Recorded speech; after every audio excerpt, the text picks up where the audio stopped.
Muitas pessoas dizem e atestam que Zumbi teve escravos. Já outros alegam que Zumbi não teve escravos. Mas, afinal, o Zumbi teve ou não escravos? Isto é o que nós vamos descobrir. Zumbi dos Palmares é um personagem mais folclórico do que histórico, e é isso que dificulta as investigações. Todos concordam que ele existiu, e a história comprova sua existência. Não tem fontes sobre Zumbi antes de 1676, e o seu nome só aparece na história neste ano. Isto quando uma expedição liderada por Diácono Bezerra foi derrotada, mas a primeira menção documental sobre Zumbi foi feita por Sebastião da Rocha Pita. Ele era senhor de engenho, ou seja, senhor de escravos, e ele escreve um livro chamado A História da América Portuguesa, e neste livro ele exalta e glorifica a destruição do Quilombo dos Palmares. E nesta glorificação da destruição do Quilombo dos Palmares, obviamente ele vai citar o nome Zumbi. O personagem de Zumbi ficou desaparecido até os anos 50, quando os ativistas de esquerda ressuscitaram seu nome, querendo fazer dele um ícone heróico da luta contra as injustiças políticas e sociais. Essas pessoas eram contra as políticas públicas que os negros lutavam para ter, como as cotas, por exemplo. E então, entre os anos 50 e 70, Zumbi dos Palmares ressurge como um herói mítico para ser um baluarte contra a opressão do governo. Como há muito mito sobre Zumbi e poucos fatos históricos, essa névoa de incerteza deu a oportunidade de muitos se aproveitarem para lançar teorias hipotéticas e mentirosas sem bases históricas, dizendo, por exemplo, que Zumbi possuía escravos e o regime de escravidão era tida nos quilombos. Essas teorias mentirosas foram lançadas na mídia e, é claro, foram abraçadas pela sociedade a partir dos anos 70. No ano de 1973, o historiador e advogado Edson Carneiro escreveu o livro intitulado O Quilombo dos Palmares, e neste livro ele relata que Zumbi possuía escravos. No ano de 1984, o escritor Décio Freitas escreve o livro intitulado Palmares, a Guerra dos Escravos, e diz neste livro que Zumbi possuía escravos. E ele também diz que Zumbi é um personagem das memórias de Dom Pedro Almeida, antigo governador da capitania de Pernambuco. No ano de 2001, é lançado outro livro sobre Zumbi, e este livro é chamado de Cidadania no Brasil, escrito por José Murilo de Carvalho. Ele alega em um dos seus trechos que os quilombos tinham relações com a sociedade que os cercavam, e esta sociedade era escravista, e não existiam linhas geográficas separando a escravidão da liberdade. No ano de 2007, o autor Peter Frey lança o livro intitulado Divisões Perigosas, Políticas Raciais no Brasil Contemporâneo. Em um dos trechos do livro, ele escreve, abre aspas, os escravos que se recusavam a fugir para as fazendas e ir para os quilombos eram capturados e convertidos em cativos dos quilombos. A luta de Palmares não era contra a iniquidade desumanizada da escravidão, era apenas recusa da escravidão própria, mas não da escravidão alheia. No ano de 2009, o jornalista Leandro Narlock escreve no seu livro intitulado Guia Politicamente Incorreto da História do Brasil. Ele conta neste livro que no Quilombo dos Palmares tinha escravos, portanto Zumbi era senhor de escravos. Em uma entrevista ao jornalista Augusto Nunes, ele disse que ele escreveu isto com a sua ótica, mesmo sabendo que não havia provas documentais sobre o fato. Todos esses escritores e também historiadores e jornalistas e etc. erraram feio, mas muito feio mesmo, sem contar o fato que eles são mentirosos, porque essas pessoas levam em conta a observação de uma história levada pela ótica deles, ou seja, a ótica dos dominadores brancos. Quando essas pessoas falam sobre a escravidão, Quilombo dos Palmares, Zumbi e etc., é sempre levado a visão deles, a ótica deles, e é sempre levado em consideração a visão de quem está no topo de uma sociedade capitalista branca e dominante.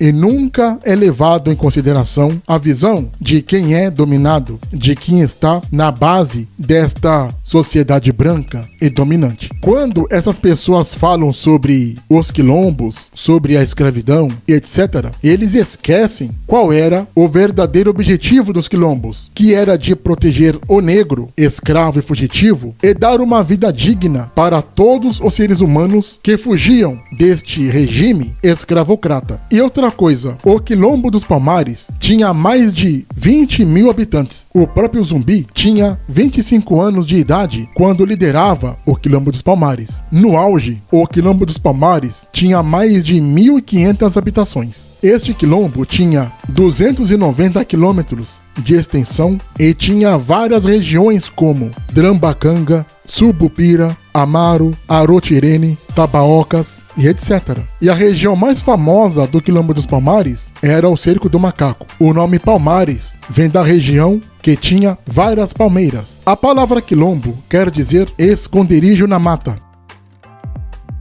Agora, o que os negros faziam nesses quilombos? Certamente não eram escravos. Nestes quilombos, os negros viviam suas religiões, eles tinham suas músicas, eles tinham suas tradições culturais, tinham também suas culinárias. Eles viviam suas vidas como teriam que ser se estivessem na África. E eles se organizavam como um verdadeiro exército para resistir às investidas do sistema escravista. Como tinha um exército, é claro que havia as hierarquias, mas nem por isso tinha escravo nos quilombos. E esta hierarquia, é claro, também existia em todo o quilombo. Não se faz uma sociedade sem uma hierarquia, sem uma organização, porque qualquer sociedade vai ter uma certa organização social hierárquica, o que é comum. E isto não seria diferente dentro dos quilombos. Mas nem por isso tinha escravos. Não há nenhuma comprovação histórica, arqueológica e documental de que haviam escravos nos quilombos. Vez por outra, aparece aí algum historiador, arqueólogo ou pesquisador com um documento atestando de que havia escravos nos quilombos. Aí você vai investigar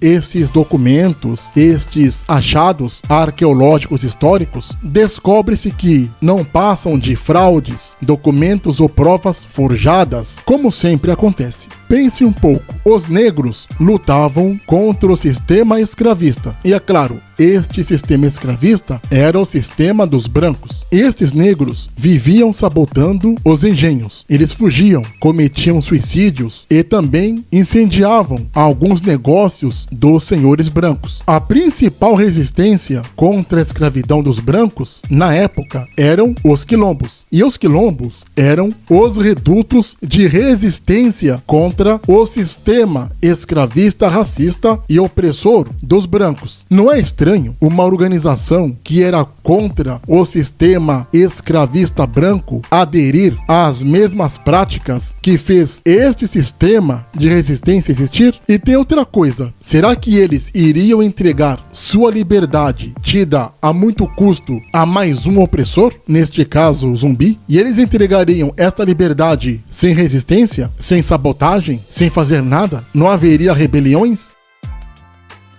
Quando a história é contado apenas pela ótica do dominante, você tem que duvidar. É mais ou menos como se Espartacus promovesse a escravidão dentro do seu movimento de resistência, sendo este um ex-escravo que se rebelou contra o sistema escravista romano. Não existem provas documentais, não existem provas históricas, não existem provas arqueológicas de que Zumbi teve escravos, uma vez que os quilombos eram redutos de fuga. Os quilombos eram a salvação, eram o alívio contra o sistema escravista dos brancos.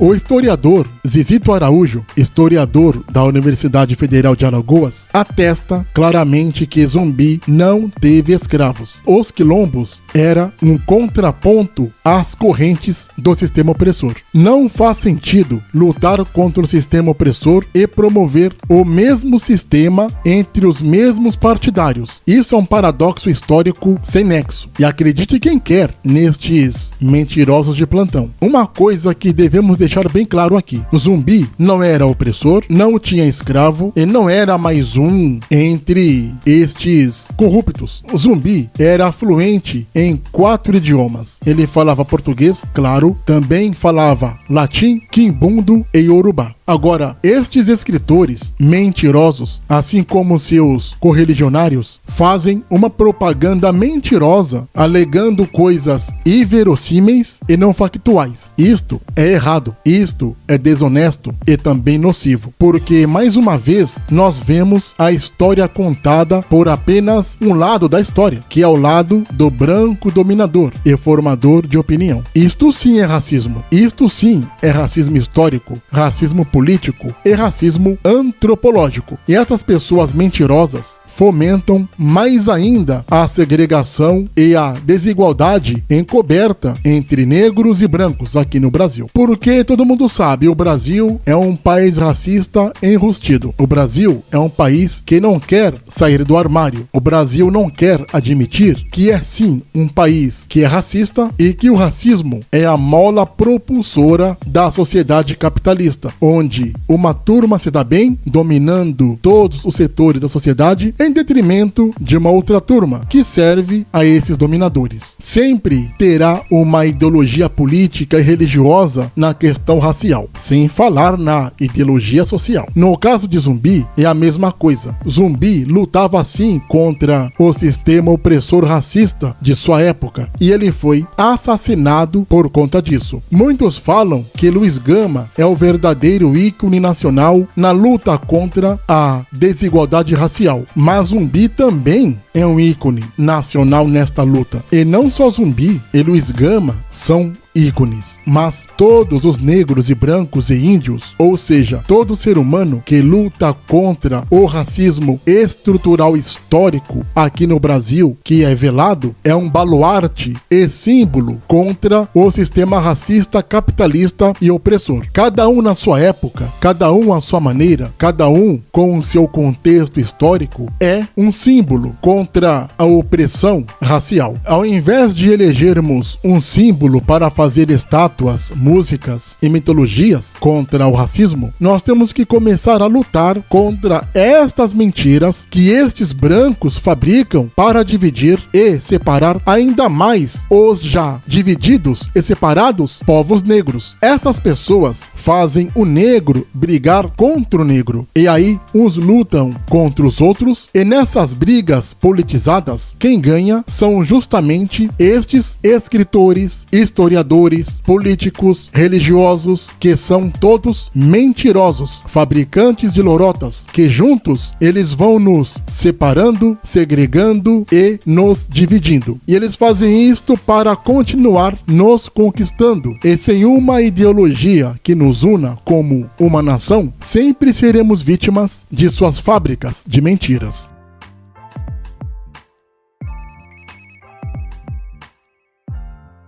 Não esqueça de se inscrever no canal. Clique no sininho para receber as notificações. Compartilhe o canal. Dê o seu like.